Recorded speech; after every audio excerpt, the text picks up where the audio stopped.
एक गांव में एक आदमी रहता था जो दिमाग से थोड़ा कमजोर था। सभी लोग उसे पगला पगला कहकर उसका मजाक उड़ाते थे। वो हमेशा गांव में एक बरगद के पेड़ के नीचे बैठा करता था। जब भी लोग उस पगले के पास से गुजरते तो हमेशा उसके साथ एक रुपये पैसे का खेल खेलते थे। लोग उस पगले के आगे 1 रुपया और 100 रुपया रख देते और बोलते, सुन रहे पगला, दोनों में से कोई एक रकम उठा ले। वो पगला आदमी हमेशा 1 रुपया उठा लेता था और 100 रुपया छोड़ देता था। उसके ऐसा करने पर लोग अपने में हंसते और बोलते, देखा, हम बोले थे ना, ये सिर्फ पगला नहीं, पूरा बैल है। साला 100 रुपया छोड़कर 1 रुपया उठाया है, बैल कहीं का। और वो इतना कहकर हमेशा की तरह चले जाते थे।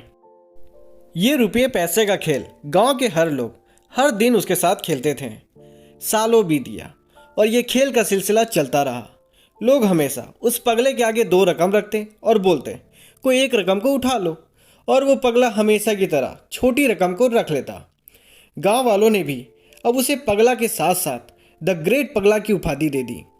सालों से इस तरह के कारनामे देख उस पगले के करीबी दोस्त ने गुस्से में पूछा, यार तुझे गुस्सा नहीं आता कि गांव वाले तेरा मजाक उड़ाते हैं, सुबह शाम हमेशा तेरी माँ बहन करते हैं, और तुझे इतनी भी समझ नहीं है कि 1 रुपया बड़ा है या 100 रुपया।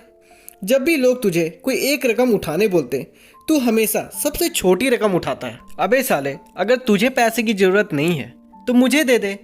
साले, अब तो मुझे भी गांव वालों की बात पर भरोसा होने लगा है कि तू सिर्फ बैल नहीं, बैल का भी बाप है।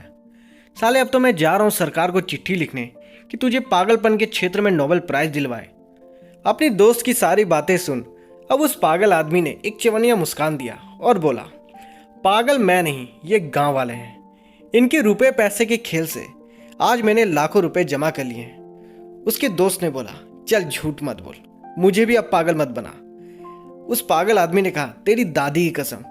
तो उसके दोस्त ने कहा, दादी पे मत जा, मेरे से बात कर। तब उस आदमी ने कहा, जिस दिन इस रुपए पैसे के खेल में अगर मैंने छोटी रकम की जगह बड़ी रकम उठा लिया, यानी 1 रुपये की जगह अगर मैंने 100 रुपया उठा लिया, तो ये गांव वाले समझ जाएंगे कि मैं पागल नहीं हूं और ये मेरा आखिरी खेल होगा। ये बातें सुन उस आदमी के दोस्त का मुंह खुला का खुला रह गया। और क्या था, मौका का फायदा देखते एक मक्खी जाके उसके मुंह में घुस गई। फिर उसने थू थू किया, फिर कुल्ला करके आया। फिर उसने बोला, साले तुम तो बहुत बड़े कमीने हो। सालों से इस पेड़ के नीचे बैठकर गांव वाले को बेवकूफ़ बना रहे हो। इतना बड़ा खेल, इतना बड़ा ड्रामा। यार तुम तो बहुत चालाक निकले। मैं तो झूठ-मूठ कर तुम्हें पागल समझ रहा था। अब मैं तुम्हारे नोबेल प्राइज के लिए सरकार को चिट्ठी नहीं लिखूंगा। और फिर दोनों अपने में हंसी मजाक करते हुए अपने घर चले गए। तो दोस्तों, ये कहानी से हमको ये सीख मिलती है कि चालाक आदमी वो नहीं होता जो सबको अपनी चालाकी और समझदारी दिखाता है और बदले में उनसे अपनी तारीफ सुनाता है। जैसे कि भैया ये तो बहुत समझदार है, ये जीवन में बहुत बड़ा काम करेगा, हिंद महासागर पी जाएगा, नदी सुखा देगा, पहाड़ तोड़ देगा, मंगल ग्रह पे चढ़ जाएगा। ये सब झूठी तारीफें हैं। चालाक आदमी वो होता है जो दुनिया के सामने बेवकूफ़ बनने की एक्टिंग करता है और बदले में बाबू भैया बोलकर अपना काम निकलवाता है। ऐसा करने से उसे 2 फायदा होता है। पहला, लोग उसकी बेवकूफ़ी में तरस आकर बिना सोचे समझे उसकी मदद करने लगते हैं और उसके लिए काम करना और आसान हो जाता है।